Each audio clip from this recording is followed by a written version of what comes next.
तीर्थ की और दीपावली की शुभकामनाएं सारे साथियों को और पूरे प्रदेश के लोगों को, देश के लोगों को भी, सभी साथियों को मेरी दीपावली की और धनतेरस की बहुत बहुत शुभकामनाएं। और आज जो है वैसे तो उन्हीं था, मतलब लेकिन कई आदमी ने कहा भाई आज सब बिजी हैं प्रेस वाले, मगर जो खाली होंगे जो आज हैं ये मेरे को नहीं बुलाना, मिलना चाहिए भाई। मैं आया यार, आपसे मिला नहीं, तो आज सवाल आप पर छोड़ता हूँ, शुरुआत आप करो, सवाल पूछो जो तारे मन में। सबसे पहले तो आप बताइए, हाँ, आज कैबिनेट की बैठक होने जा रही है हरियाणा की, तो क्या लगता है कुछ मुद्दे उसमें प्रदेश हित के हो सकते हैं? वो आज धनतीर्थ है कि उनकी गठबंधन सरकार के बनने के बाद हरियाणा का कितना पिछड़ गया है, कितना भटका बैठा है, इसका आंकलन करेंगे वो। क्यों कोई भी एक काम ऐसा कोई नहीं किया जो हरियाणा के विकास में या हरियाणा के कहीं उपलब्धि में मैं कह सकूँ। जब ये सरकार बनी, मैंने उस टाइम, पिछली बार भी कहा था, उस टाइम हमने कहा था कि हालांकि नीतिगत तौर पर तो ये सरकार नहीं है, गठबंधन नहीं है, इनकी नीतियाँ तो एक नहीं है, अलग अलग नीतियों के थे, लेकिन स्वार्थ में ये गठबंधन सरकार एकदम बनाई है।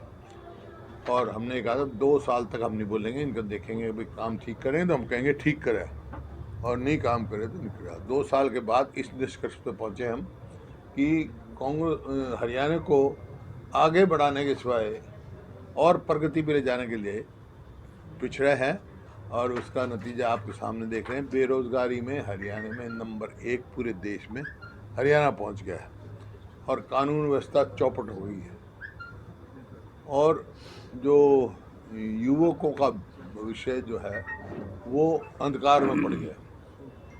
किसान परेशान है, आज पूरे अखबारों में कि खाद के लिए, कट्टे के लिए, मतलब पुलिस के थाने में एक लाइन लगती है और हमारी महिलाओं को खड़ा होना पड़ता है एक एक कट्टे के लिए।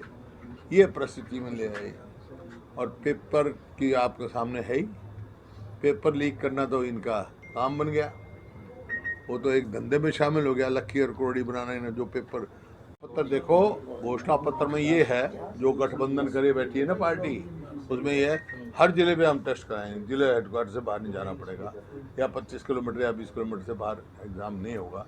अब तो 350 किलोमीटर पे जा रहे हैं, वहाँ बेचारे युवकों की परेशानी में वो करे, वहाँ पे कोई प्लेटफार्म पे लेटा है, कोई पार्क में लेटा है, कोई कहीं सो रहा है। कई दुर्घटनाएं भी हो गई हैं। दुर्घटनाएं भी हो गई हैं, लेकिन मैं ये तो कह रहा हूँ, इनका घोषणा पत्र उठा लो, एक भी इन्होंने वायदा पूरा किया हो तो मेरे से बात कर लें।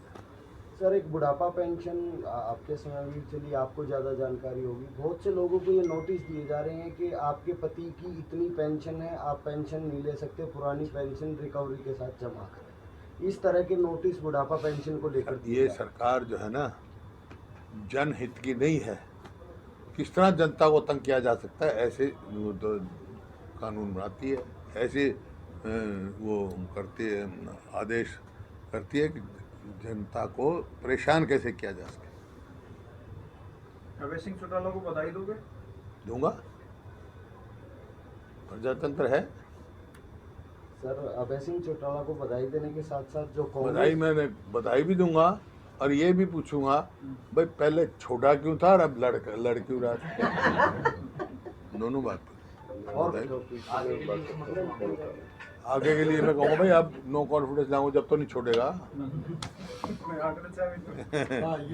तो सर, पार्टी का जो प्रत्याशी हैं वहाँ पे पवन बेनीवाल, आज की अभी तक की स्थिति ये है कि वो हार की तरफ जा रहे, तो इस क्या कारण है, उस चीजों को लेकर मंथन? प्रजातंत्र है, लोगों की मर्जी है, हार जीत तो प्रजातंत्र का अंग है भाई, कभी हार कभी जीत। नहीं, कुछ ये कहते हैं कि कांग्रेस की गुटबाजी का नतीजा है। कोई गुटबाजी नहीं कांग्रेस में, प्रचार सही तरीके से नहीं हो पाएगा? कोई गुटबाजी नहीं। प्रचार ठीक किया, क्यों नहीं किया, सब प्रचार ठीक है। प्रचार प्रजातंत्र में तो लोगों की बात होती है ना।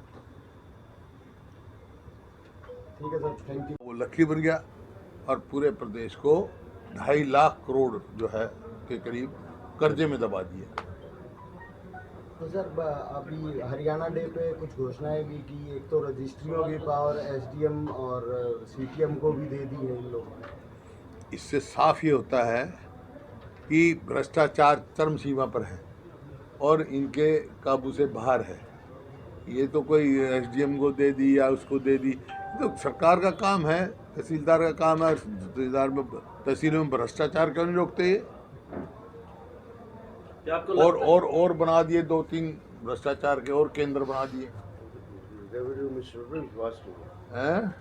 रेवेन्यू मिनिस्टर पे विश्वास नहीं है, तहसीलों पे हाँ। आगे कर दिया आपने। रेवेन्यू मिनिस्टर पता नहीं कौन है इनका, हैं?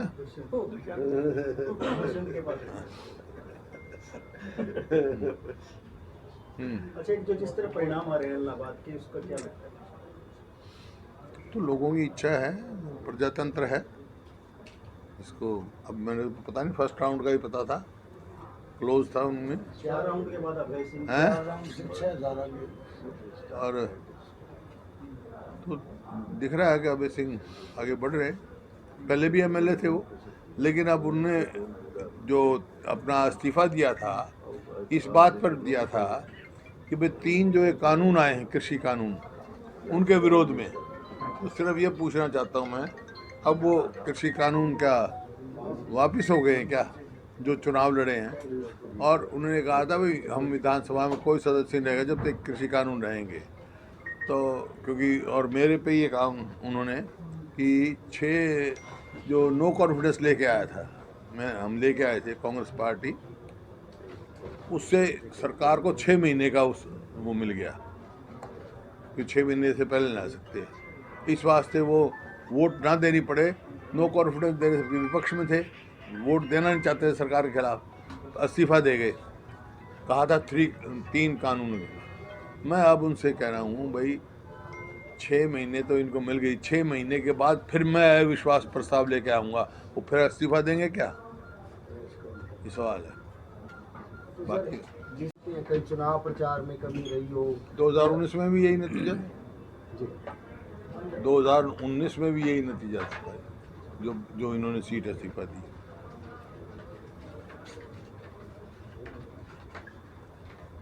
कांग्रेस हिमाचल प्रदेश में भी अच्छा खासा भारतीय जनता पार्टी को नुकसान होगा, उस पर क्या कहना है? नहीं, लोग इनके खिलाफ हैं। यहाँ इलाहाबाद की बात आप अलग है क्योंकि वो सिटिंग एमएलए थे, दूसरी बात है। लेकिन ये लगता है कि भाजपा जो है अपना जो ग्राउंड पे खिसक चुकी है। तो इन चुनावों में किसान आंदोलन का कितना असर देख रहे हैं? ये जो चुनाव अभी हैं इलाहाबाद की, अगर हम प्रदेश की बात करें तो किसान आंदोलन तो किसान स्वयं कर रहे हैं, कोई राजनीतिक पार्टी उसका नेतृत्व नहीं कर रही है, लेकिन उनकी मांगों का समर्थन कर रहे हैं कि ये कृषि कानून जो है किसान के हित के नहीं है।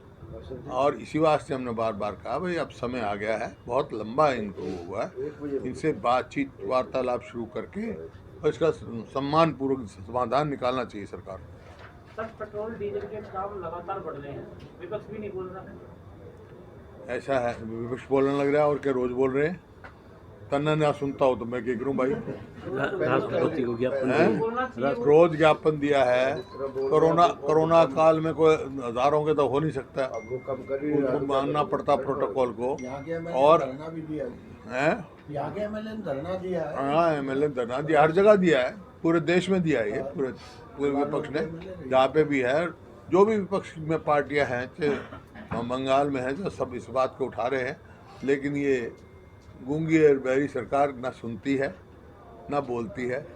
बस एक है, जब छोटे से थे जब ये सुना करते हम कि आने चलते थे उस टाइम, तो जैसे आगे लगती ना रेडी कोई, तो कहते हर माल मिलेगा 4 आने, हर माल मिलेगा 4 आने। तो रोज़ अखबार उठाओगे, हर रोज़ बढ़ेगा 35 पैसे पेट्रोल डीजल, 35 पैसे रोज़ बढ़ता है। और ये कमाई का साधन बना लिया। मतलब जब यूपीए सरकार थी, हमारी सरकार थी, तो डीजल और पेट्रोल पे सब्सिडी देते थे लाखों करोड़ों की।